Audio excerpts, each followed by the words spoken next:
Eh bien, salut les photographes. Aujourd'hui, dans la photo 2.0, nous allons traiter de la macro. Donc, je vais faire plusieurs vidéos sur la macro.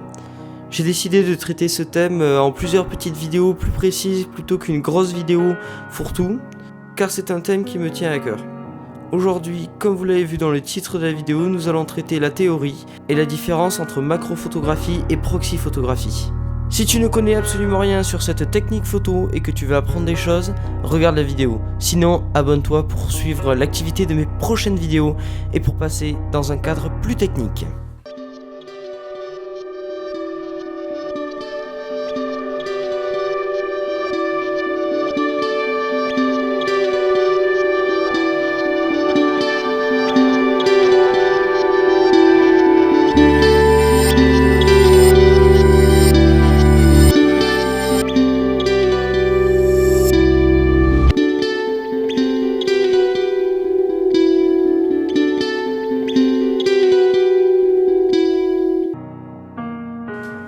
Pour commencer, je voulais insister sur le fait que je vais vous parler tout au long de cette vidéo que la proxy photo n'est pas de la macro. Ce n'est pas pour autant que la proxy photo n'est pas une bonne technique photo et qu'elle ne rend pas de très bons résultats. Je vais vous en parler comme ceci car les constructeurs d'appareils photo et d'objectifs vantent le terme macro alors qu'il n'est pas justifié. Mais alors, la macro, qu'est-ce que c'est ?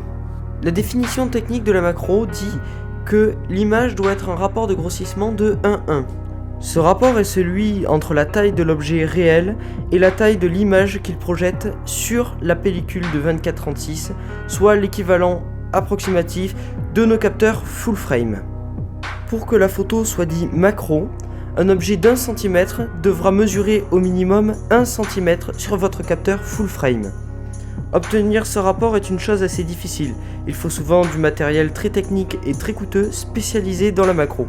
Mais nous parlerons du matériel dans la prochaine vidéo. Néanmoins, je vais vous parler des rapports qui sont en lien avec la proxy photo. Néanmoins, on trouve sur beaucoup d'objectifs un mode macro. Ce mode macro est uniquement un argument de vente de la part des marques. Comme inscrit sur cet objectif 70-300 équipé d'un mode macro, le rapport ne dépasse pas les 1/2. Cet objectif ne peut donc réaliser que de la proxy photo.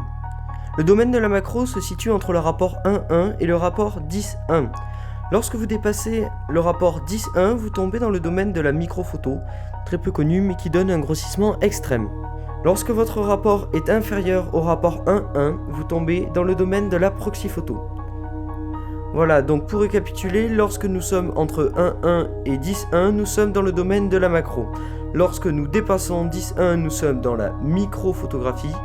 Et lorsque nous sommes en dessous du rapport 1:1, nous sommes dans la proxy photo. Voilà, cette première vidéo sur la macro touche à sa fin. Je vous retrouve dans un prochain épisode très bientôt qui traitera du matériel. Sinon, en attendant, n'hésitez pas à me suivre sur Google+, sur Facebook ou encore en vous abonnant à ma chaîne. N'hésitez pas à me donner votre avis en commentaire et à la prochaine.